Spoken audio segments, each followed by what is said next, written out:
10 సంవత్సరాల 27 నెలల 20 రోజులైంది.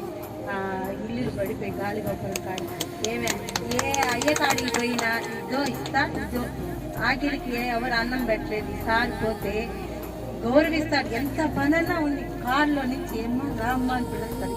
అలాగ పిలిచిన వ్యక్తి నేను ఇదివరకు చూడలే. కాళాశీసుడు సత్యంగా చెప్తాను. ఆడవాళ్ళు అంటే అయ్యా అన్న నా కొడుకు ఇట్టంటే తెలిసేస్తాడు. అన్న నా బిడ్డకి ఇట్లా నా పరిస్థితి అంటే హాస్పిటల్కి వెళ్తాడు. అన్న నా బిడ్డకి కాలేజీ ఫీజు కట్టుకోలేదంటే అది హెల్ప్ చేస్తాడు. నాకు ఇట్ట లేదు, బతుకు తెరువు లేదన్నా, నాకు ఇల్లు లేదన్నా, పట్టా ఇయ్యన్నా నీకెందుకమ్మా అని చేస్తాను. మొన్న జస్ట్ 2 రోజుల క్రితం చెప్పారు, బుధవారం నీకు ఇప్పిస్తానన్నారు. ఆయన ఇప్పించేశారు. చెప్పిన మాట కరెక్ట్గా ఏ ఎమ్మెల్యే కాడికి పోయినా ఇదో తిరిగి ఇదే ఎలా అంటారు. వాళ్ళు చేసిన ఆయనకు వేల కోటి నమస్కారాలు పెట్టాలి. మా జీవితంలో వెలుగునిచ్చారంటే ఆయన మధుసూదన్ గారి ఇట్లాంటి అన్నని నేను ఎక్కడ చూడాలి. నాకు అది వరకు ఎలక్షన్లో గెలవక ముందు కూడా ఆ సార్ తెలుసు. అప్పుడు కూడా చెప్పారు, నీకు ఇల్లు పోయిన వాళ్ళకి ఎవరికైనా నేను హెల్ప్ చేస్తానమ్మా, సహాయం చేస్తాను. ఏ పార్టీ చెప్పిన మాదిరి కాదు, నేను మాట అంటే మాట.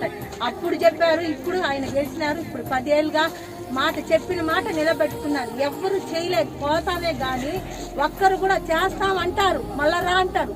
తిరిగిన డబ్బులు పోయా, శ్రమ పోయా, బతుకు పోయా, ఆరోగ్యం కూడా పోయా. లాస్ట్కి ఈసారి పుణ్యం కట్టుకున్నాడు. ఆయన ఎప్పుడో జీవితం నేనుండే అంత వరకు ఆయన గెలిపిస్తాను, మేమందరం గెలిపిస్తాను. సార్ కూడా నాకు ఆరోగ్యం కొంచెం బాగా అయితే కూడా నేను తిరగతాను మన పార్టీ కోసం.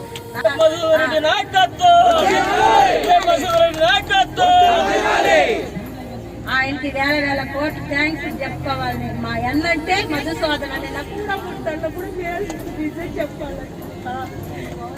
వేల థ్యాంక్స్ సార్ మీకు అందరికీ.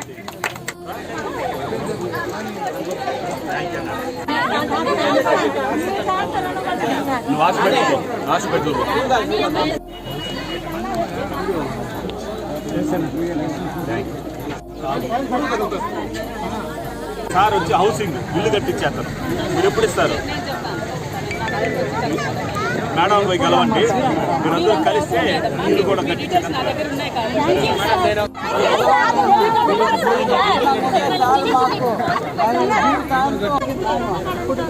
ఇల్లు కట్టినాక అందరూ నాకు బిర్యానీ పెట్టాలి.